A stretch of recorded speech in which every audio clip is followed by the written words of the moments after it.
Assalamualaikum warahmatullahi wabarakatuh. Ngapunten Gus, kula ajeng tanglet. Misal onten Pak Kyai sing sampun sepuh sing boten saged napa-napa dan keluargane napa putra-putrine niku boten mondok. Lah terus Jadi mungkin pripun pertanyaan peneguse, Gus? Anda itu siapa penggantinya gitu ya. Ya inilah contoh salah satu fenomena bahwasanya belum tentu pula seorang anak kiai anaknya pasti alim, juga belum tentu pula. Itu nggak punya anak ya, tapi cuma nggak ngaji gitu ya. Jadi gini, ketika kiai itu memang seorang imam di masjid, perlu kita ketahui bersama dan perlu kita sadarkan kembali bahwasanya masjid itu adalah milik umat Islam. Jadi nggak ada orang yang berhak mengklaim kalau masjid itu milik pribadi. Itu nggak ada. Jadi nggak harus pemegang atau yang menjadi imam masjid ini adalah anaknya ketika orang tuanya sudah mati, terus cucunya, seterusnya. Nggak harus, ya. Nggak ada ketentuan seperti itu dalam fikih. Jadi terkait dengan masalah menjadi imam, mungkin ini hubungannya dengan masalah jadi imam ya.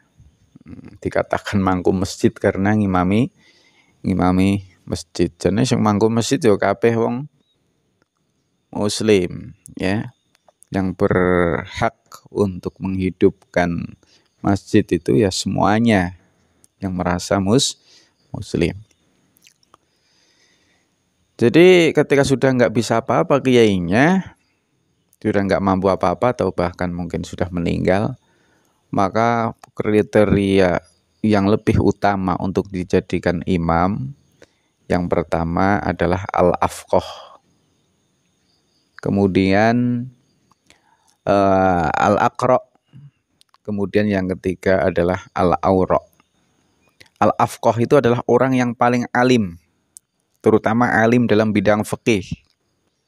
Karena apa? Karena yang namanya sholat itu memang paling dibutuhkan adalah ilmu fikih.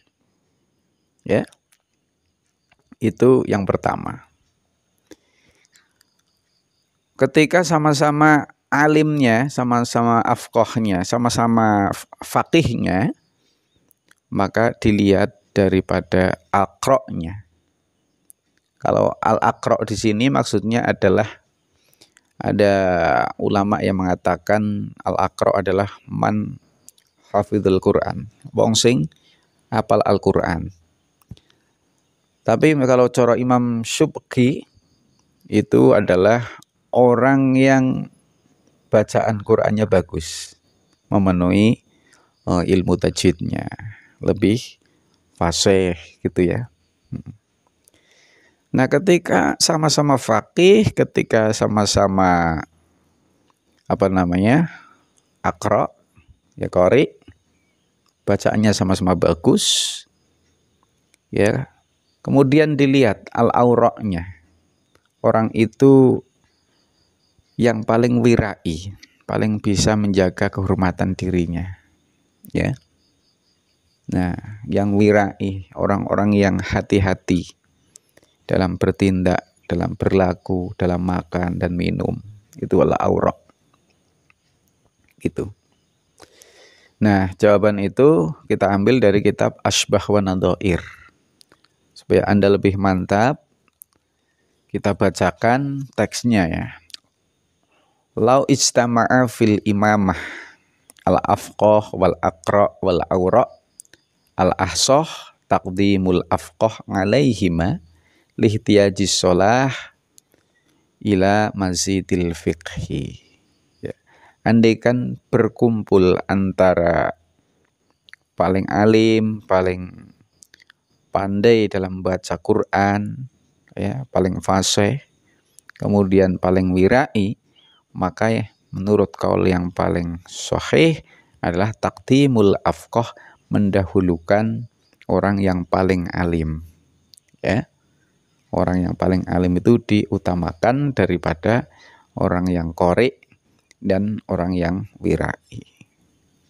Kenapa? Alasannya lihtiyajis sholah ila mazidil fikhi, karena sholat itu lebih membutuhkan tambahan fikihnya. Sholat kan urusan fikih ya, urusan syariat. Nah, begitu kurang lebih jawabannya ya Mas. Nah, tadi sebagai pelajaran ya, soal yang diutarakan tadi Mas siapa itu, Mas Wahyu dari Kebumen ya, Mas Muhid. Nah, itu mengingatkan kepada kita semua agar kita itu mendidik anak kita menjadi soleh-solehah. Ojo maning kiai, apa maneh kiai, kudune iso nyontoni anake iku dadi soleh-solehah. Lung penggaweane ngopeni umat, ngopeni santri kok anake sampai gak iso ngaji. Iki kan kebangetan ya. Naudzubillahi min dzalik. Terutama kiai pondok ya. Jangan sampai pondoknya nanti roboh gara-gara nggak bisa atau nggak ada yang meneruskan, nggak ada generasi penerusnya. Kalau pondok wajar biasanya itu dari orang tuanya turun ke gus-gusnya, ke cucu-cucunya. Itu seharusnya anaknya alim-alim. Tapi kalau kiai imam masjid, ya siapapun lah masyarakat, ya, yang paling afqoh, yang paling faqih, ya, itu diangkat jadi imam aja. Cuma kendalanya di masyarakat itu ya kadang jadi fitnah ya.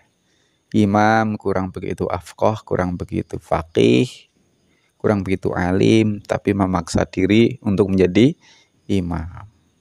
Nah, ketika kita turunkan itu akan jadi fitnah. Ya udahlah, kita tuh cari sahnya aja ya. Yang penting imami sah. Enggak harus yang lebih utama. Ini kan masalah keutamaan. Siapa yang paling utama untuk dijadikan sebagai imam? Kadang-kadang kan masyarakat nggak semuanya tahu, ya. Jadi daripada kita timbul fitnah geger di masyarakat, ya udah, sing penting sah gitu aja.